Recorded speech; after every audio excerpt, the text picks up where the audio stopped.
Osgood Perkins is back with a new horror film, this time a horror comedy based on a Stephen King short story, The Monkey. What is a year of horror movies without a Stephen King adaptation? We have 2 more coming up this year. The Monkey is about these twin brothers who find a mysterious wind-up monkey and soon realize that every time they turn the key and get it to drum, someone dies horribly.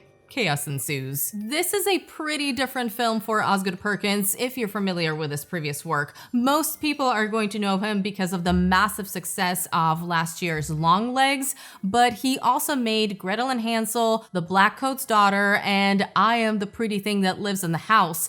All of these movies are very moody, atmospheric, slow burn horror films. They lean into the aesthetics and the atmosphere and are actually often criticized for being style over substance. The Monkey is an entirely different experience, and it's good to know this if you're a fan of the director's previous films, so you don't have the wrong expectations going in. There still is a distinct visual style here, but it's a lot less focused on the atmosphere and the vibes compared to his other movies. I really enjoyed a big portion of The Monkey, so let's talk about the positives first. As soon as the movie starts, it immediately sets the tone with the graphic violence, language, and dark humor. And I appreciated when a movie lets you know right away that it's going to go for it. Let me put it this way, it's not for the squeamish, it's not for people who like their horror comedies to be light on the horror and violence,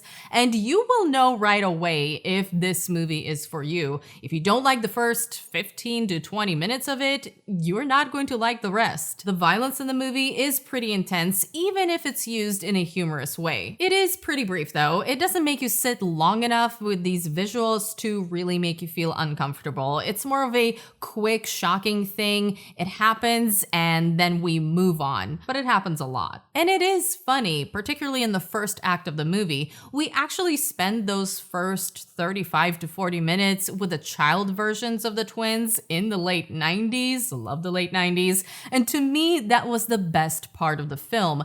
The tone was really on point there. The balance of horror and comedy was working. The absurdity of the humor felt right. I enjoy dark humor when it's done well, so I was having a blast, and so was the audience I was watching it with. I was surprised how much time the movie spent in the childhood version of the story. Based on the trailers, I was expecting it to be more of a flashback thing, but I actually ended up wishing the entire film revolved around the child versions of the characters. Also, Tatiana Maslany, I have to give credit where credit is due. She was easily the biggest standout of the movie for me. Not that the rest of the cast was bad, and once again, the kid actor in particular did a fantastic job as well playing the twins, but she was amazing. She always is. That being said, I do have some negatives to talk about as well, and unfortunately, once we got out of the childhood portion of The Monkey, the movie kind of went downhill for me. Things just progressively got a little less interesting, less funny, less entertaining. The movie tries to switch the tone around a bit and becomes more serious and dramatic, which did not work for me and instead made me feel like it's kind of starting to drag a bit. It doesn't completely lose the humor, it still has its moments, but it really doesn't maintain the tone, balance, and energy of the first act. It also tries to pull off this villain subplot, which once again just does not work. I would have preferred for the movie to maintain the style of the first act and actually lean further into the absurdity and the cynicism of its humor. Why not? That's what the movie is about. It's a ridiculous premise that is trying to grapple with mortality by using horror and comedy, so why wouldn't you go all out? It does get back to that at the very end, but at that point it just feels like it's too little too late. And even though this isn't a movie that takes itself very seriously, I do want to touch on the themes here because the film itself insists on its point. The monkey as an item can be interpreted as a few different things, but the two biggest takeaways stories are the inevitability and randomness of death and the inherited trauma and baggage that's passed through generations.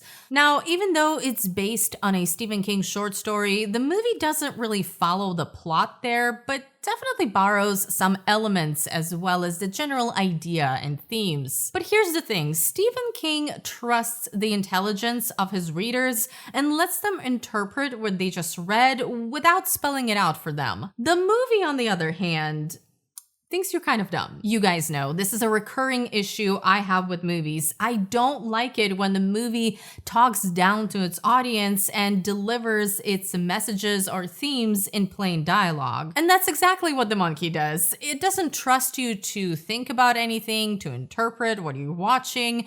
It just has characters tell you, everyone dies, you have no control, and that's life. Thank you for that, I guess. When I heard those lines being delivered, I assumed that meant that there was going to be more to the story or to the ideas, because no way the movie was just going to tell me its point like I'm 5 years old.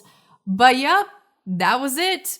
Okay then. Generational trauma, death and fate, the randomness of it, the inevitability and unpredictability of it, those are themes with a lot of potential, and I love the idea of a horror comedy taking a more lighthearted, cynical approach to this. It would all be great if the movie actually fully leaned into that and didn't insist on repeatedly spelling its themes out in dialogue. Also, and I'm not going to show this because it's graphic, but some of the CGI was not amazing when it came to those more shocking scenes, particularly when it came to the CGI blood. I mean, come on, what are we doing? So did I enjoy The Monkey? Yes, I did, but it could have been so much better. And if I'm being completely honest, I did not think it was all that scary either. The good news is that it's not your typical evil object or cursed toy type of horror film,